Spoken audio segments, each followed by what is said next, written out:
Et ce n'est pas grave. Souvent, les gens qui ont connu le plus de succès dans le monde sont ceux qui ont connu le plus d'échecs.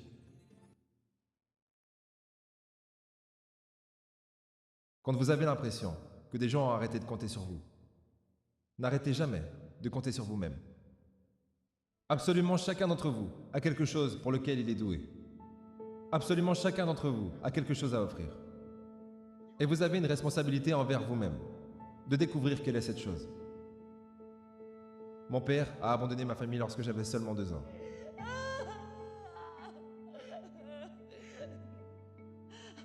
J'ai été élevé par une mère célibataire qui devait travailler et qui avait parfois de la peine à payer les factures. Elle n'était pas toujours en mesure d'acheter les choses que les autres enfants avaient. Elle n'avait pas assez d'argent pour m'envoyer là où les autres enfants américains allaient à l'école. Mais elle trouvait qu'il était important pour moi que je suive une éducation à l'américaine. Donc elle a décidé de m'enseigner des leçons extrascolaires elle-même, du lundi au vendredi. Mais vu qu'elle devait aller au travail, le seul moment où elle pouvait le faire, c'était à 4h30 du matin. Maintenant, comme vous pouvez l'imaginer, je n'étais pas vraiment contente de devoir me lever à 4h30.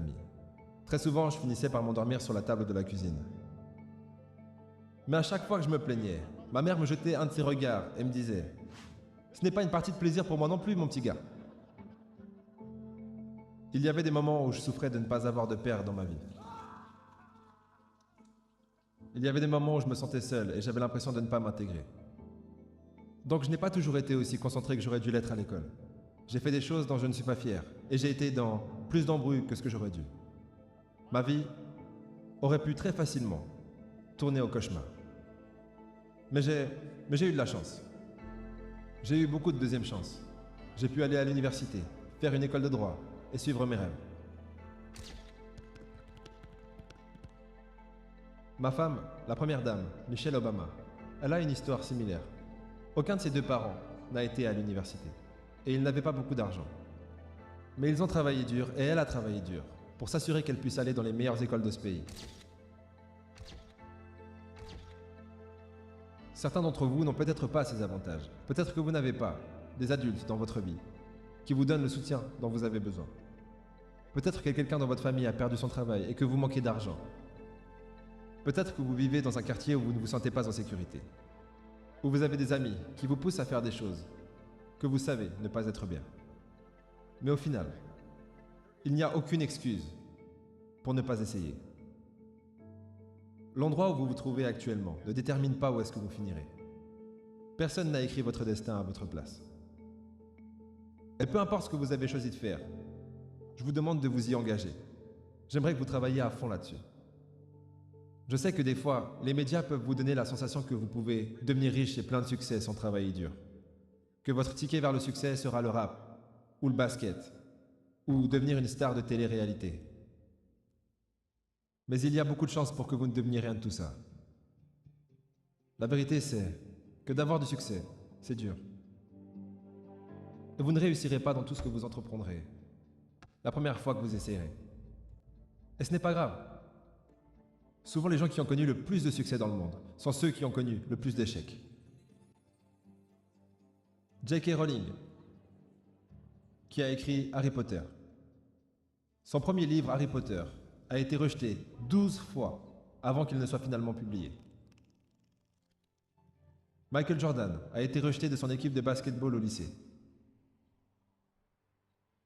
Il a perdu des centaines de matchs et a loupé des milliers de tirs au panier dans sa carrière. Mais il a dit une fois, « J'ai échoué encore et encore dans ma vie. Et c'est pour cette raison que j'ai réussi. »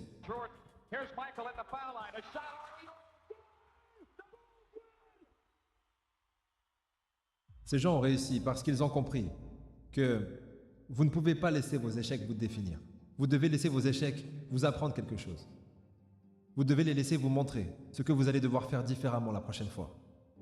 Si vous êtes dans les problèmes, ça ne veut pas dire que vous êtes une personne à problème. Ça veut dire que vous devez essayer encore plus fort d'agir de la bonne façon. Si vous avez des mauvaises notes, ça ne veut pas dire que vous êtes stupide. Ça veut juste dire que vous devez passer plus de temps à étudier. Personne n'arrive au monde en étant bon dans tout ce qu'il fait. Vous devenez bon dans ce que vous faites lorsque vous travaillez dur. Vous ne marquez pas beaucoup de buts la première fois que vous faites du foot. Vous ne chantez pas sur les bonnes notes la première fois que vous chantez une chanson. Vous devez vous entraîner. N'ayez pas peur de poser des questions. N'ayez pas peur de demander de l'aide quand vous en avez besoin. Je le fais tous les jours. Demander de l'aide n'est pas un signe de faiblesse, c'est un signe de force. Parce que cela montre que vous avez le courage d'admettre lorsque vous ne savez pas quelque chose. Et cela vous permet ensuite d'apprendre quelque chose de nouveau.